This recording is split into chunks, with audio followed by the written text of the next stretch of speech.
Morning বন্ধুরা, সবাই কেমন আছো? আশা করছি সবাই বেশ ভালো আছো। তুলি সংসারের সবাইকে অনেক অনেক ওয়েলকাম জানাই। চলে এসেছি আবার একটি নতুন ব্লগ নিয়ে। আর আজকে ব্লগটা শনিবারের। আমি এখন থেকে তোমাদের সঙ্গে নিয়ে ব্লগটা শুরু করলাম। সবাই দেখতে থাকো। আশা করছি আজকের ব্লগটাও তোমাদের বেশ ভালো লাগবে।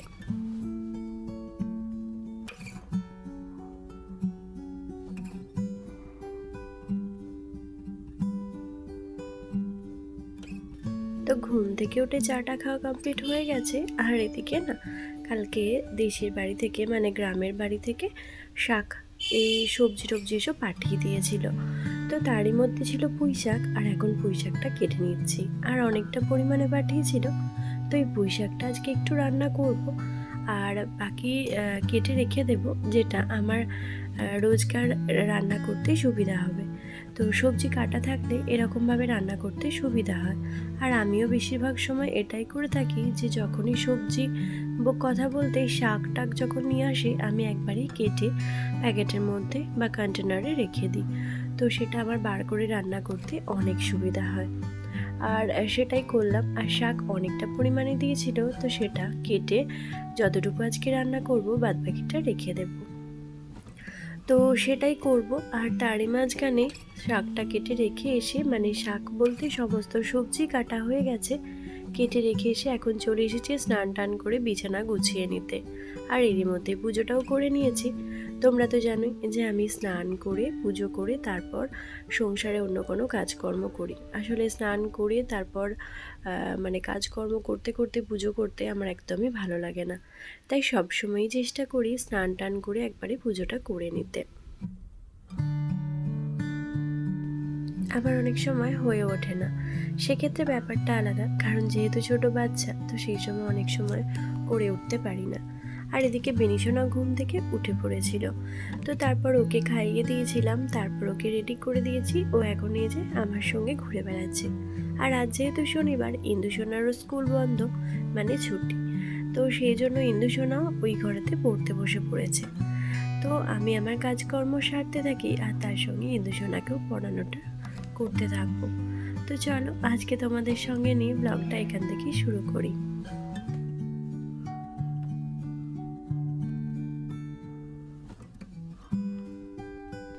তো ঘরটা যখন পরিষ্কার করছিলাম, ভাবলাম যে ফটো ফ্রেমটা আছে সেটা একটু মুছে নিই, আর সঙ্গে দুর্গা ঠাকুরের যে মূর্তিটা আছে ওটাও একটু পরিষ্কার করে নিই।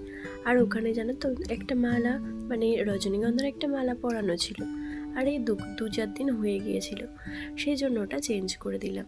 আর এই ফটো ফ্রেমটা তো আমার ভীষণ প্রিয়। আমার ভাই আমাকে ভাইফোঁটাতে দিয়েছিল। সে বছর ভাইফোঁটার সব থেকে স্পেশাল গিফট ছিল আমার কাছে এটা, কারণ আমার এটা ভীষণ পছন্দ হয়েছিল। তো সেটাও একটু মুছে নিলাম। আর এইভাবে প্রত্যেক দিনের ডাস্টিংয়ের কাজ বলো বা প্রত্যেক দিন একটু সামান্য মোছামুছি, এইগুলো কিন্তু করেই থাকি।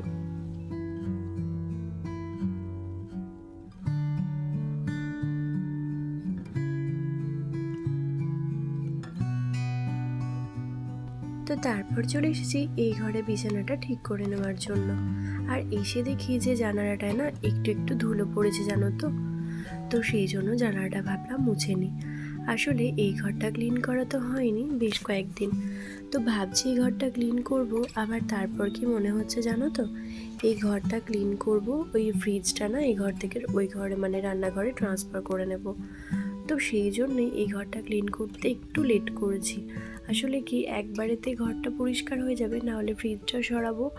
তো ফ্রিজটা সরালে আবারও একটুখানি নোংরা হবে, এদিক ওদিক হবে। তো তো ভাবলাম যে একদিন রান্নাঘরের আরও যে জায়গা আছে সেই জায়গাটা একটুখানি পরিষ্কার করে নিয়ে তারপর ফ্রিজটা রান্নাঘরে ঢুকিয়ে দেব, আর তারপর এই ঘরটা পরিষ্কার করব।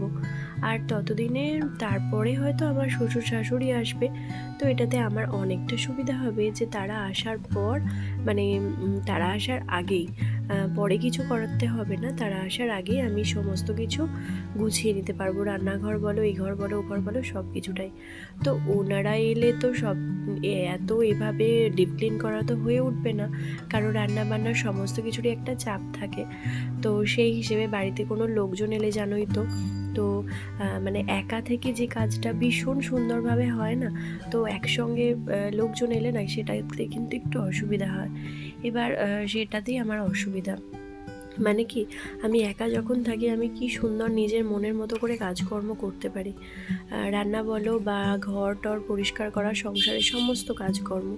কিন্তু সেই যখন একসঙ্গে কেউ আসে তখন একটু অসুবিধা হয়ে যায়। তো অসুবিধা এটাই যে কাজটা করাটা একটু অসুবিধা হয়ে যায়, অন্য কিছু অসুবিধা না। তো যাই হোক, সেই জন্যই ঠিক করেছি যে পুরো ঘরগুলো একেবারে ক্লিন করে নেব। আগে ওই মানে ফ্রিজটা ওই ঘরে ট্রান্সফার করিয়ে নিয়ে তারপর, আর সেই জন্য একটুখানি দেরি করছি। তো যাই হোক, এখানে রোজকার মতো যেগুলো মোছার থাকে সেগুলো একটু মুছে নিচ্ছি। ওই জায়গাটা একটু মুছে নিলাম, সঙ্গে কম্পিউটার টেবিলটা তো তোমরা জানোই প্রত্যেক দিনই আমি মুছি, সেটাও মুছে নিলাম। আর এই রুমটাতে তো ইন্দু পড়তে বসেছিল, মানে সকালে ওকে পড়তে বসিয়েছিলাম।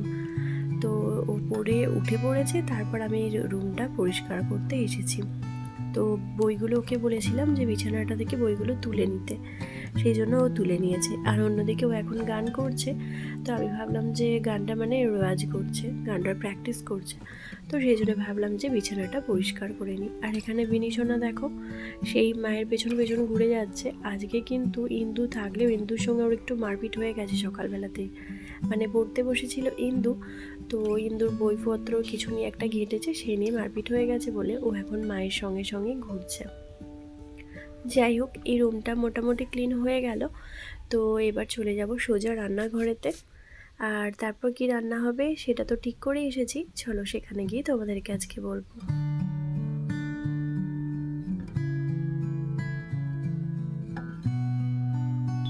এতক্ষণ পর্যন্ত যারা আমার এই ভিডিওটি দেখছো, তো তাদেরকে অনুরোধ করব যে ভিডিওটা ভালো লাগলে একটা লাইক করো, পারলে একটা কমেন্ট করো। তোমাদের একটা লাইক বা একটা কমেন্ট কিন্তু আমাকে অনেকটা মোটিভেট করে পরবর্তী ভিডিও বানানোর জন্য। আর আমার চ্যানেলে নতুন ভিজিট হলে সাবস্ক্রাইব করার অনুরোধ রইল। তো বিছানা গোছানো, ঘর গোছানো মোটামুটি রেডি, আর এরপর চলে এসেছি সোজা রান্নাঘরেতে। আর আজকে রান্না করব ডাল। ওই যে পুঁইশাকটা কেটেছিলাম সেটা দিয়ে আজকে একটু ডাল বানাবো, মানে তোমাদের দাদা খেতে চেয়েছিল সেই জন্য।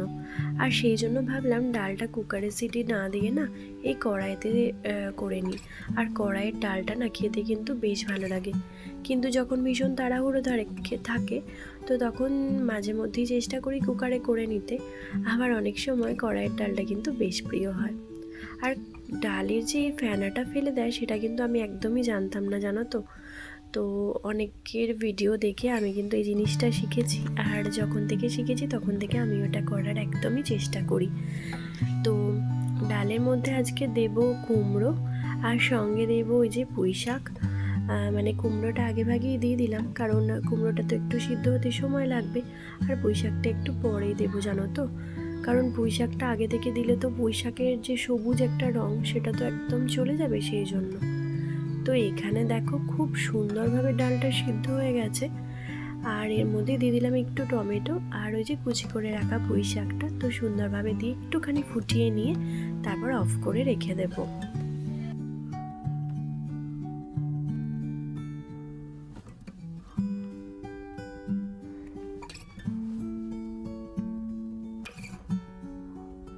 তো ডালেতে আর একটুখানি জল দিয়ে দিলাম, আর এরপর সিদ্ধ হলে তারপর ঝুঁকে নেব। তো একটা কথা তোমাদের সঙ্গে শেয়ার করি, আমি না অনেক দিন ধরে ভিডিও বানাচ্ছি, জানো তো, কিন্তু আমার ভিডিও না একদমই মানে ভিউজ হচ্ছিল না, বা সাবস্ক্রাইবারও বাড়েনি। তো এর একটা কারণ কি জানো তো, আমি না অনিয়মিত ভিডিও দিয়েছি প্রথম দিকে। তো সপ্তাহে ডেইলি ব্লগ, আমি এই জিনিসটা জানতামই না। কোনো কিছু না জেনে কোনো কিছু জিনিসে আসা একদমই উচিত নয়, সেটা আমি কিন্তু হাড়ে হাড়ে বুঝেছি। তো একটা কথা কি, যে যদি সেই সম্পর্কে তুমি কিছু জানো তবেই সেই জায়গাতে এসো। কারণ কি বলো তো, আমি যখন ইউটিউবে প্রথম আসি তো আমি এটি সম্পর্কে কিছুই জানতাম না। হঠাৎ করে একটা ইউটিউব চ্যানেল খুলে নিয়েছিলাম। তো তারপর ভিডিও টুকটাক দিতাম, সেভাবে না পারতাম কোনো এডিট করতে, আর না পারতাম মানে কিছু জানতামও না যে ডেইলি ব্লগ এরকম প্রত্যেক দিন বা একদিন পর পর এরকমভাবে আপলোড করতে হয়।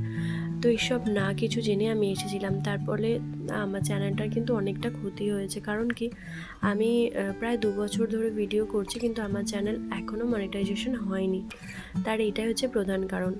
তো তারপর আস্তে আস্তে অনেকের ভিডিও দেখে শুনে অনেকটা কিছু করে আমি আস্তে আস্তে কিন্তু ভিডিও সুন্দর করে এডিট করার, মানে সুন্দর করে বলবো না, আমি কতটা এডিট করতে পারি সেটা তোমরা বলতে পারবে, আমি জানি না। তো যা হোক, একটা পর্যায়ে এসে এডিট করা একটু আধটু শিখেছিলাম। তো সেখান থেকে একটু একটু করে ভিডিও দেওয়ার চেষ্টা করি। আর তার মধ্যে আবারও কী হয়েছিল, আমার দুটো বড় অ্যাক্সিডেন্ট হয়ে যাওয়ার ফলে আমার কিন্তু আরও চ্যানেলটার প্রচণ্ড খারাপ হয়ে গিয়েছিল। তো এখন চ্যানেলটা অনেকটা মানে উঠেছে। তো সেটা একটা ভালো যে অনেকটা চ্যানেলটা গ্রো করছে আস্তে আস্তে।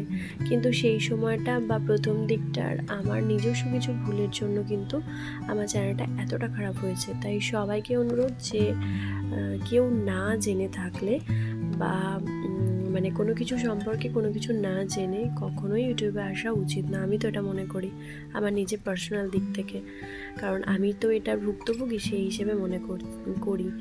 তো সবাইকে এটাই অনুরোধ করব, যে কোনো কাজে কেন যে জানার পর সে কাজটা করো, সে সম্পর্কে একটু বোঝো, জানো, তারপর না জেনে শুনে কোনো কাজ করতে যেও না।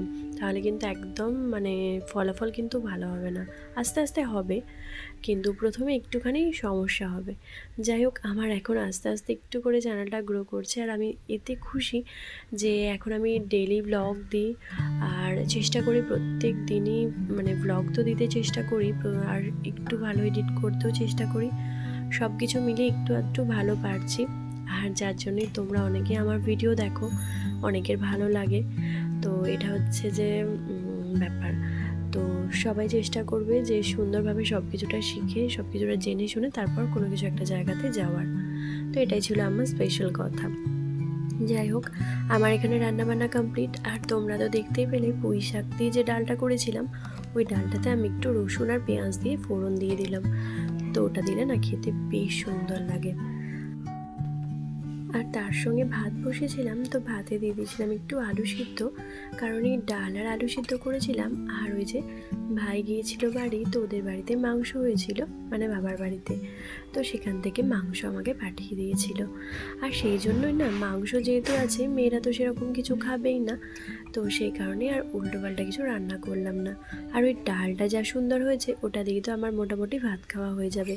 তাই ভাবলাম আর সেরকমভাবে কিছু বানাবো না, ডাল আর একটু আলু সিদ্ধ আর সঙ্গে মাংসটা, ওটা দিয়ে কমপ্লিট। তো সেটাই। আর এরই মধ্যে মাংসটা যখন গরম করার আগেই যখন পাঠিয়েছে, তখন ইন্দুর কিন্তু 2 পিস খাওয়া হয়ে গেছে। তো তারপর গ্যাস ট্যাস মুছে পরিষ্কার সমস্ত কিছু করে নিয়ে এখন এই যে যেটুকু বাসনপত্র থাকে সেগুলো একটু করে ধুয়ে নিই।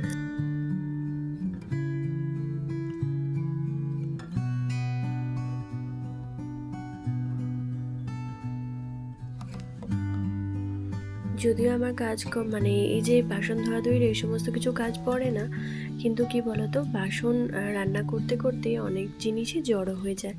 আর সেই জন্য চেষ্টা করি যে কিছু কিছু জিনিস যেগুলো খুবই ছোট ছোট বা যেগুলো ভীষণ অল্প নোংরা থাকে, সেগুলো একটু করে পরিষ্কার করে নিতে। এক গাদা জিনিসপত্র নামালে যে কাজের লোক, সেও বিরক্ত হবে, আর আমারও খুব একটা পছন্দ হয় না। তো যাই হোক, এখানে গ্যাস ট্যাস পরিষ্কার করে সমস্ত কিছু ধুয়ে নিলাম। তো রান্নাবান্না সব কিছুই কমপ্লিট। এরপর হচ্ছে স্নান টান করবো, মানে সকালে একবার স্নান করি, আবারও বেলাতে করি, তো সেটাই করব। আর এরই মাঝখানে মেয়েদেরকেও স্নান টান করিয়ে নেব। তারপর হচ্ছে তোমাদের দাদা বাড়িতে আসবে, তারপর খাওয়া দাওয়া। তো এই হচ্ছে আজকের রুটিন। আর এরই মধ্যে আমার বিনিশোনা একটা বিশাল বড় কাণ্ড ঘটিয়েছে, চলো সেটাই তোমাদেরকে শেয়ার করি।